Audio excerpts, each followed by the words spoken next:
तैयारी अच्छे से करी होगी मेंस की। इसके साथ साथ करंट अफेयर में जिन्होंने साल भर नहीं पढ़ा है तो 365 को न छोड़ें, उसको जरूर पढ़ते रहें। फिर यूपीएससी 2015 कल 2014 बोला था, आज 2015 के शुरुआत के 50 प्रश्न कर लें। कल जब फिर बताऊंगा तो 2015 के ही लास्ट के 50 प्रश्न प्रैक्टिस करना है। तो यूपीएससी के प्रश्नों को नहीं छोड़ना है, क्योंकि पैटर्न हमको यूपीएससी का ही पकड़ना है। ठीक, अंततः सफलता हमको यूपीएससी में ही लेनी है। आपने पहले से किया होगा बेसिक चीजें, दृष्टि की बुक जहां जहां से दोस्तों जो अच्छी चीजें हैं वही मैं बता रहा हूँ। जैसे दृष्टि की विजन हिंदी माध्यम के लिए बहुत अच्छी है, मतलब दृष्टि की जो एनवायरमेंट की बुक है वो बहुत अच्छी है, तो इसलिए मैं इसको सजेस्ट करता हूँ। अगर आप इंग्लिश मीडियम के होते तो मैं बोल देता शंकर आईएएस देख लो। ठीक है, तो जो चीजें जहां पर अच्छी हैं वही मैं बता करके आपको ज्यादा आपका लाभ होना चाहिए। ठीक है, कोई भी संस्थान हो सभी अपने अपने स्तर से बेहतर करने का प्रयास करें, बाकी हमको जो है उससे काम की चीजें अपनी लेनी है। ठीक, पर्यावरण प्रदूषण, पर्यावरण वायु प्रदूषण, जल प्रदूषण।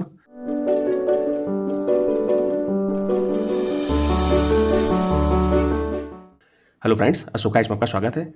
फ्रेंड्स, आज जो है डे 66 है और टेस्ट नंबर 8 है। टेस्ट नंबर 8 का मतलब ये एनवायरमेंट से संबंधित है। ठीक है, और जो विजन की, ये मैं विजन के टेस्ट से ही सारा कुछ बता रहा हूँ।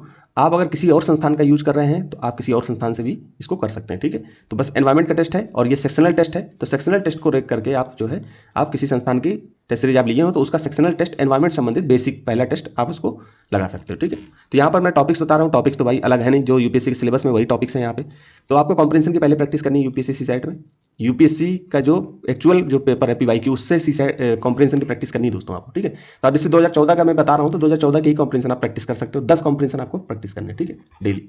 इसके साथ साथ 2014 का जो पेपर है उसमें रीजनिंग का, कल मैंने मैथ बोला था, आज आपको रीजनिंग का प्रश्न हल करना है। ठीक है, तो रीजनिंग के जितने भी प्रश्न हैं 15 20 जितने भी आए हो वो आपको सॉल्व करने हैं। अब इसमें आपके पास पता भी नहीं होगा ज़्यादा चीज़ें, तब भी आप रीजनिंग के प्रश्नों को कर सकते हो अपने कॉमन सेंस से, बहुत सारी चीज़ों से। ठीक है, पहले से थोड़ी बहुत प्रैक्टिस की, हालांकि मैंने बहुत कुछ करा रखा है, आप लोगों ने देखा होगा शुरू से, तो आपको पता होगा कि रीजनिंग के मैंने 11 चैप्टर 2 बार आपको प्रैक्टिस कराए हैं। ठीक है, इसके साथ साथ मैथ के 17 टॉपिक्स थे, उनको भी मैंने 2 बार प्रैक्टिस कराया है, 2 बार करा चुका हूँ, 2 बार। तो इतनी सब चीज़ें तैयार है। इसके बाद साथ हम कॉम्प्रिहेंशन भी शुरू से कर रहे हैं, तो इतनी सब कुछ तैयार है, तो आपका प्लेन से रुकेगा नहीं। 27 क्वेश्चन ही आपको ठीक करने हैं, तो लोड नहीं लेना है। ठीक है, आराम से हो जाएगा, छांट छांट के भी क्वेश्चन करोगे तो आपका आराम से हो जाएगा। तो अब चलते हैं टेस्ट पे। तो ये टेस्ट नंबर 8 है, एनवायरमेंट संबंधित है।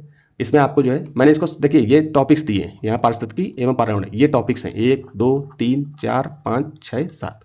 ठीक है, इनके बारे में आपको थोड़ा सा पता है तो आप कर सकते हो। सब टॉपिक में भी इनको बांट दिया मैंने, जैसे कि यहाँ पारिस्थितिकी और पारिस्थितिकी तंत्र की मूल अवधारणाएं एवं घटक, ये आपकी बेसिक है, ये आपको पता होना चाहिए। ठीक है, तो यहाँ पर आपको मैंने पर्यावरण और उसके घटक ये बता दिए। तो पारिस्थितिकी एवं पारिस्थितिकी तंत्र के कार्य, जैसे स्थलीय पारिस्थितिकी तंत्र, ठीक है, जलीय पारिस्थितिकी तंत्र, ये आपको पर्यावरण की समस्याएं। ठीक है, तो दूसरा टॉपिक जो है जैसे वैश्विक तापन है, जलवायु परिवर्तन है, ओजोन क्षरण है, तो ये पर्यावरण की समस्याओं में आ जाएगा। जलवायु परिवर्तन है, अम्लीकरण है, सुपोषण है, ओजोन क्षरण है, समन है और जलवायु और परिवर्तन। अब इसको पढ़ने नहीं बैठ जाना, आपने पहले से पढ़ रखा होगा तभी ये सब चीज़ें जो है आपकी तैयार होंगी। ये सब मैंने जो है आपको करवा रखा है, बता रखा है, आपने पहले से किया होगा बेसिक चीज़ें। दृष्टि की बुक जहाँ जहाँ से दोस्तों जो अच्छी चीज़ें हैं वही मैं बता रहा हूँ। जैसे दृष्टि की विजन हिंदी माध्यम के लिए बहुत अच्छी है, मतलब दृष्टि की जो एनवायरमेंट की बुक है वो बहुत अच्छी है, तो इसलिए मैं इसको सजेस्ट करता हूँ। अगर आप इंग्लिश मीडियम के होते तो मैं बोल देता शंकर आईएएस देख लो। ठीक है, तो जो चीज़ें जहाँ पर अच्छी हैं वही मैं बता करके आपको ज़्यादा से ज़्यादा आपका लाभ होना चाहिए। ठीक है, वो कोई भी संस्थान हो सभी अपने अपने स्तर से बेहतर करने का प्रयास करें, बाकी हमको जो है उससे काम की चीज़ें अपनी लेनी है। ठीक, पर्यावरण प्रदूषण, पर्यावरण वायु प्रदूषण, जल प्रदूषण, मृदा प्रदूषण, ध्वनि प्रदूषण। जो प्रदूषण है पर्यावरण में, प्रदूषण किस किस तरह से फैलता है, तो एक प्रदूषण वायु प्रदूषण जो होगा वो वायु के थ्रू फैलेगा, जल से भी फैल सकता है, मृदा में भी प्रदूषण होते हैं, ध्वनि प्रदूषण भी होता है, रेडियोधर्मी प्रदूषण भी होता है, ई अपशिष्ट जो होता है वो भी प्रदूषण का कारण बनता है। फिर ठोस अपशिष्ट जो होते हैं वो जैव उपचार, इनके लिए तकनीकी होती हैं, अलग अलग तकनीकी अपनाई जाती है, उन्हीं से यूपीएससी प्रश्न पूछ लेता है। हम लोग जब ये बेसिक चीज़ें पढ़े नहीं होते तो जब सीधे सीधे क्वेश्चन आ जाता है तो उसको भी नहीं कर पाते। तो विजन 365 से आपको इसको रिवर्स इंजीनियरिंग के थ्रू पढ़ना है। ठीक, ये तो पढ़ने की हो गई बात। ठीक, जिन्होंने साल भर करंट अफेयर नहीं पढ़ा, ये टेस्ट में आपको रिवीजन करना है, तो पहले टेस्ट देना है, उनकी बेसिक बेसिक चीज़ें, उन्हीं के पीछे जो प्रश्न गलत हुए हैं उनके प्रश्न से नोट्स बना लेने हैं, बस उन्हीं को पेपर से पहले रिवीजन करके चले जाना है। फिर यहाँ पर जैव विविधता, फिर इनको पॉज करके देख लेना दोस्तों। संरक्षित क्षेत्र जैसे राष्ट्रीय उद्यान, नेशनल पार्क, वन्य जीव अभयारण्य, wild life sanctuary, biosphere reserve, संरक्षण और सामुदायिक रिजर्व, संरक्षण रिजर्व, कंजर्वेशन रिजर्व जिसको बोलते हैं, और सामुदायिक रिजर्व 2023 में प्रश्न है, मतलब इनसे बनते ही बनते हैं प्रश्न, इनको पढ़ना छोड़ना नहीं है। जैव विविधता संरक्षण के प्रयास, फिर इसके बाद संरक्षण प्रयास जैसे कि सीएमएस है, साइट्स है, ट्रैफिक है। अब साइट्स और ट्रैफिक में अंतर क्या है, दोनों जो है प्रजातियों के संरक्षण के लिए काम करते हैं। तो ट्रैफिक कैसे काम करता है, साइट्स कैसे काम करता है, साइट्स लीगली बाइंडिंग है कि नहीं है। फिर माइक प्रोग्राम किसके द्वारा, साइट्स के ही द्वारा भारत में चलाया गया था, किस प्रजाति के लिए चलाया गया था, एलिफेंट के लिए चलाया गया था कि लॉयन के लिए चलाया गया था, ये आपको पता होना चाहिए। ठीक है, तो ये सब चीज़ें जो होती हैं ये बहुत, सीएमएस क्या होती है, सीएमएस कहीं बॉन्ड कन्वेंशन तो नहीं बोलते हैं उसको, ऐसे कुछ तुलना करके पढ़ोगे तो ये आपको पता चलता चला जाएगा। फिर संस्थान और संगठनात्मक तंत्र, पर्यावरण अधिनियम और नीतियाँ, पर्यावरण सम्मेलन जो होते हैं, ये सब विजन 365 में दिया हुआ, इससे रीजनिंग आप रिवर्स इंजीनियरिंग के थ्रू इसकी तैयारी कर सकते हो। फिर सतत विकास या संधारणीय विकास, पर्यावरण निगरानी और प्रभाव आकलन, तो ये सब जो है ये तो खैर मेंस का पार्ट हो गया, लेकिन ये है कि प्रीलिम्स में इससे कुछ ना कुछ, अगर कोई कंपनी को जो है पर्यावरण प्रभाव आकलन के थ्रू कोई चीज़ बताई गई होगी तो उससे कुछ की पॉइंट निकाल करके यूपीएससी प्रश्न बना सकता है, तो इसको भी आपको छोड़ना नहीं है। ठीक है। अब केवल मेंस के में दिया हुआ है तो मेंस ही का टॉपिक नहीं, यूपीएससी मेंस के टॉपिक उठा के प्रीलिम्स से पूछ लेता है, वो मान के चलता है कि आपने पहले तैयारी अच्छे से करी होगी मेंस की।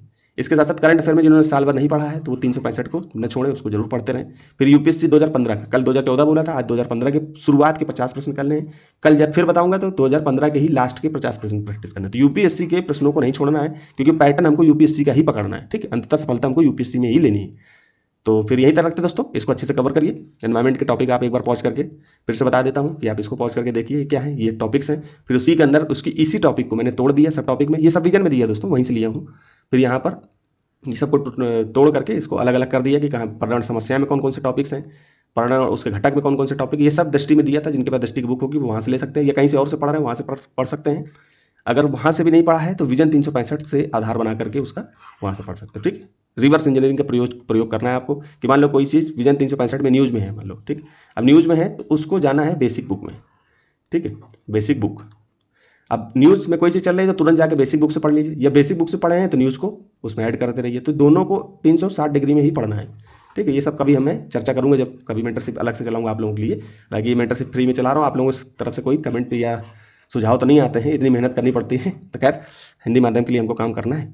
अब आप इसके बाद ये जैव विविधता के लिए, जैव विविधता के टॉपिक हो गया, इसको पॉज करके देख लीजिए। संरक्षित क्षेत्र देख लीजिए, जैव विविधता संरक्षण प्रयास देख लीजिए। ठीक है, इसके बाद आपके संरक्षण प्रयास में क्या क्या है, सीएमएस साइट्स। ये संरक्षण का मतलब क्या हुआ कि जानवरों या जीवों की प्रजातियों की, पेड़ पौधों का संरक्षण करना है, तो उसके लिए कौन कौन से प्रयास करना है। तो भारतीय और वैश्विक प्रयास में क्या है, सीएमएस है, साइट्स है, ट्रैफिक है, माइक है। अब ये भारतीय क्षेत्र में माइक चलाया गया था, तो ये सब आपको तुलना करना है। इसमें संस्था कौन सी काम करती है, जैसे साइट्स ही एक संस्था हो गई, IUCN भी हो गई। इस तरह से बहुत सारी चीज़ें जो आपकी निकल के इसमें आएंगी, तो इसको ध्यान रखना। ठीक है, तो इसको पॉज करके ये सब चीज़ें खत्म करिए। बहुत जल्दी जल्दी टेस्ट खत्म करेंगे दोस्तों, और आपकी जो है फाइनल आपको हिंदी माध्यम में बढ़िया रैंक लानी है और पीटी निकालना है। तो ऐसे आप तैयारी करोगे तो प्रीलिम्स आपका निकल जाएगा दोस्तों, कोई हुआ नहीं है प्रीलिम्स। ठीक है, तो फिर यहीं तक रखते हैं दोस्तों, धन्यवाद।